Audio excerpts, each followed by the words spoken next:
Hey there, welcome to the introduction to large language models. Let me start with a simple question.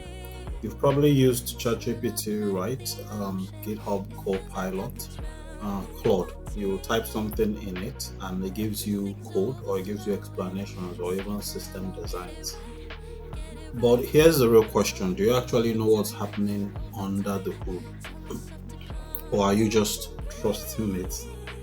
AI knows the way. Because as a software engineer, that's a dangerous place to be.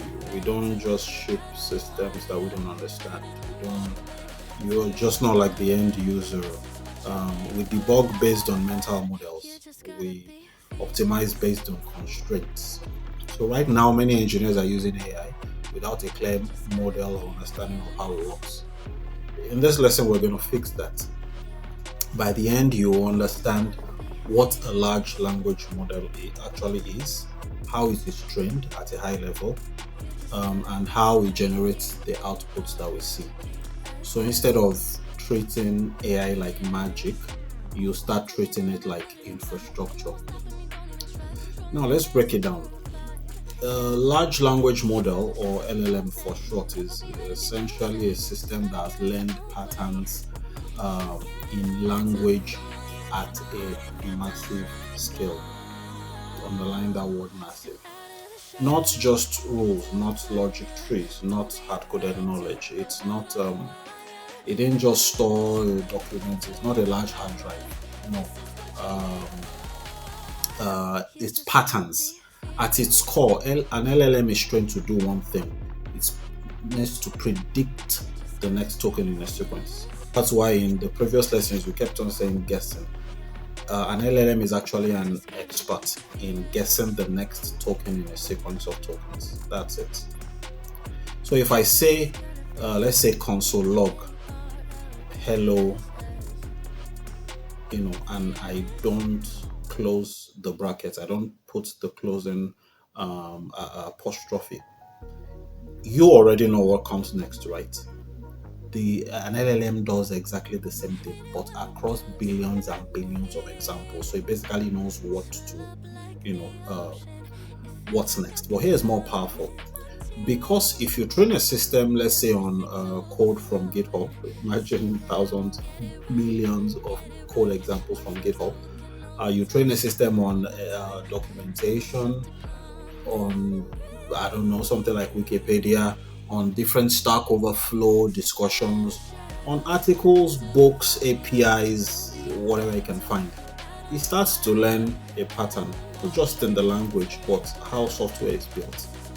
So when you now ask that kind of system, say build a REST API in Node.js with authentication, it's not thinking, it's pattern matching against everything that it has seen.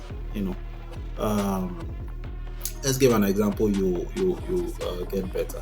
So imagine you have a junior developer now who has read millions of code bases, assuming, and has seen thousands of architectures, has memorized pattern from about every framework, whether it's whatever, but that junior engineer doesn't really understand how things work. The junior engineer just has a nice memory and he knows what comes next. If you type this, what's next to type? That's an LLM. So here's a key insight. When everything works well with an LLM, it feels like magic. But when it fails in very, very specific ways. And understanding that difference is what makes you a 10x engineer using AI. Let's quickly go through on high level how these models are trained. So there are two phases actually. There's the pre-training, that's phase one. Now, what happens in pre-training is it basically the LLM is trained on massive amounts of text, and the task is simple. They just want it to learn is to given a sequence predict what the next token is. Now, remember I'm using the word token. Token is how an LLM understands word. So just assume we're saying the next word, but let's just call it token. Um, so it'll be able to do that over and over again. And that is how it learns syntax of how programming languages are. Now I'm using an LLM in the context of programming. So of course, an LLM does a lot more. So it learns the syntax of programming languages, common libraries, frameworks, patterns, model view controller, REST, microservices, even naming conventions. So it does all that in that state, in that phase, the pre-training. Now you now have the second phase, which is called fine-tuning or alignment. In this phase, after pre-training, the model is now adjusted to be more useful. So it's adjusted in his responses. So even though he knows what comes next, but now he's taught on how to make the responses more helpful, such that it's not just going to tell you the next code. It's going to say, okay, this is how to write a proper Java, or this is how the Java function. That response on how to be more helpful. Then is able to reduce harmful or incorrect input. Is being taught what to say, what not to say. Maybe not just how to build code that's going to bomb the world. Then is able to follow instructions better. That is done in that second phase. So that's why it helps modern models to feel conversational and structured. That happens at the fine-tuning and phase. So let's look at types of LLMs. Not all LLMs are the same. There are some that are well known. I'm sure you used GPT models, GPT 5, 5.1, 5.2 from OpenAI, Claude, Opus, Haiku from Anthropic, and then open source models like Llama from Meta. What's the difference in all these different models? Mostly the training data, the model size, alignment strategy, then performance trade-offs. But conceptually, all of them operate on the same principle, irrespective of all those differences. They predict tokens based on patterns. So when you switch a model from Llama to Claude or to OpenAI, you are not changing how it works. You're changing how well it works for your specific use case. That's important. Now, let's talk about what actually happens when you send a prompt. So let's say you write something like generate a Python function to validate an email address. Now, what happens behind the scenes is that your input is broken into tokens. Remember, I told you just word tokens. Tokens is how LLMs understand words. So your input is broken into tokens. Then the model processes the entire sequence. Then it predicts the next token, and that token is added to the sequence. Then it continues until the full response is generated. That's why you see it's coming out one by one. It's just predicting what should come next. This is called auto-regressive generation, token by token, step by step. And then something else that is more important, the model is not actually planning the full answer in advance. I'm sure, as you've noticed, it's generating its own piece at a time based on probability. It's math, actually, if you want to understand what's under the hood. And it explains a lot of behavior. That's why sometimes the LLM can go off track. It's good for you to know how this thing actually happens under the hood, so you can build powerful AI apps.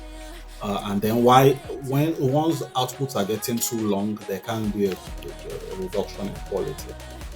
And why small prompt changes can drastically change the entire result. Now let's address something you probably, or every engineer will probably have run into, or will run into, hallucinations. You've heard that word before. So why will a model confidently return a wrong answer, or some of my people will say, why does it confidently say rubbish? It's because it's optimized for plausibility, not truth. Plausibility means probability, the chances. So it generates what looks correct based on patterns.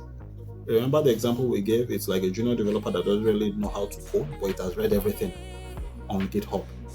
So it's not what is verified. So if you ask for a non-existent API, or a rare edge case, or an incomplete context, it will still try to complete the pattern, even even if it has to invent. You need to know this.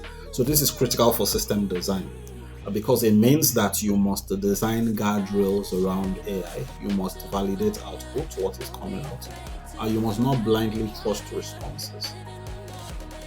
Now, let's bring this a bit into your world.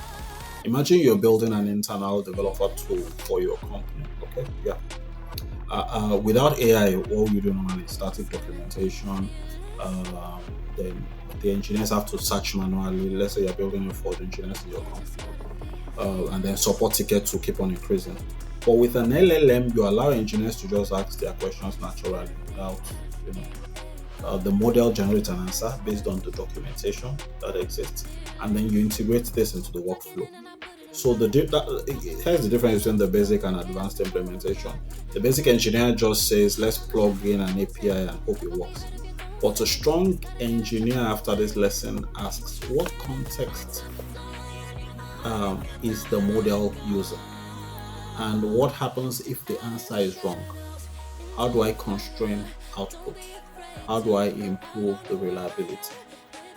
So it's the shift from user to builder is the goal. Okay. So in this lesson, we've done something important. We've taken AI out of that genie black box category. Now you understand that LLMs are pattern prediction systems, and how they are trained at a very high level, at least, and how they generate output step by step. This is the foundation. Now in the next lessons, we're going to go deeper. Next lesson, we're going to understand the next important thing, which is tokens and context windows. You're going to understand how prompts actually work and how to control the model behavior in an actual app. Thank you for listening. Thanks for watching.